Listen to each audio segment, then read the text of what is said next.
और चलिए आगे बढ़ेंगे। एसोसिएट एडिटर निर्मल तिवारी की रिपोर्ट आपको बता रहे हैं। आपको बता दें कि वन विभाग टाइगर रिजर्व के अधिकारियों का गुपचुप सर्वे रणथंभौर, सरिस्का, मुकुंदरा, रामगढ़, विषधारी, धौलपुर पांचों टाइगर रिजर्व में लगे मुख्य अधिकारियों की परफॉर्मेंस ऑडिट। आपको बता दें कि फील्ड डायरेक्टर, डीएफओ टूरिज्म और डीएफओ विस्थापन की परफॉर्मेंस का सर्वे। वन मंत्री संजय शर्मा ने उच्च अधिकारियों से रिपोर्ट मांगी है। स्वयं में स्तर पर भी मंत्री जुटा रहे हैं जानकारी। पांचों टाइगर रिजर्व में कितनी बाघ पिछले 5 वर्ष में कितनी जन्मी है, कितनों की मृत्यु हुई है, पूरा रिपोर्ट कार्ड मांगा गया।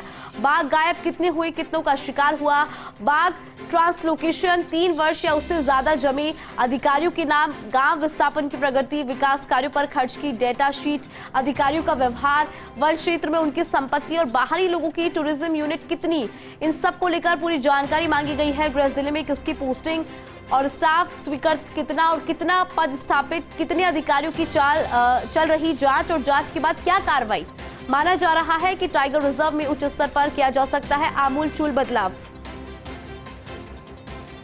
और अधिक जानकारी के लिए हमारे साथ एसोसिएट एडिटर निर्मल तिवारी जी जुड़े हुए हैं। निर्मल जी, देखिए दर्शकों को हम आपकी रिपोर्ट बता रहे थे क्योंकि वन विभाग टाइगर रिजर्व के अधिकारियों का गुपचुप सर्वे जो है वो देखने को मिला है, रिपोर्ट भी मांगी गई है, क्या कुछ जानकारी?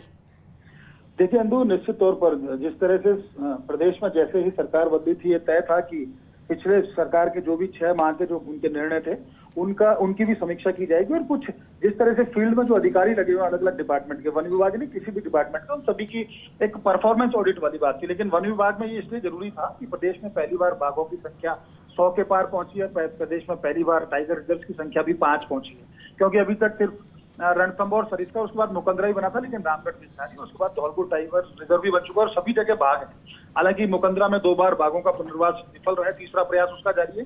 तो जैसे ही वन मंत्री के तौर पर संजय शर्मा ने पदभार संभाला, उनके पास लगातार फीडबैक उनको लेते रहे थे। वो उनके पास शिकायतें पहुंची थी, बहुत सारे अधिकारियों के उनके पास बहुत अलग अलग विभाग से संबंधित शिकायतें पहुंची, बहुत सारे सुझाव पहुंचे। तो उसके बाद उन्होंने खुद के स्तर पर भी एक सर्वे कंडक्ट कराया जो उनके स्तर पर जो किया जा रहा है। और दूसरा, उन्होंने विभाग के उच्चाधिकारी, खासकर उन्होंने एसीएस शिखर अग्रवाल और HOFF PCCF HOFF Munish Garg और सीडब्ल्यूएलडब्ल्यू अरिंदम तोमर से कहा था कि वो अधिकारियों की परफॉर्मेंस शीट दें।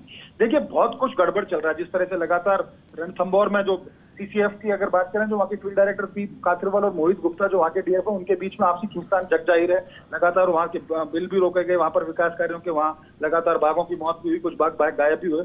इसी तरह सरिस्का में भी कुछ जांच पेंडिंग चल रही थी अधिकारियों की। सरिस्का में भी बाघ विस्थापन की प्रक्रिया, तमाम जो प्रक्रिया थी उनको लेकर, और चूंकि संजय शर्मा का तो अलवर गृह जिला भी है जहाँ से सरिस्का आता है, तो निश्चित तौर पर उनकी निगाह वहां पर थी। उसके अलावा उन्होंने ये भी कहा है कि वहाँ कितने नई यूनिट ट्रांसपोर्ट बनी है, बहुत सारी जो जमीन है उस पर कितनी जमीन पर अतिक्रमण है, ये भी उन्होंने जांचने की कोशिश की।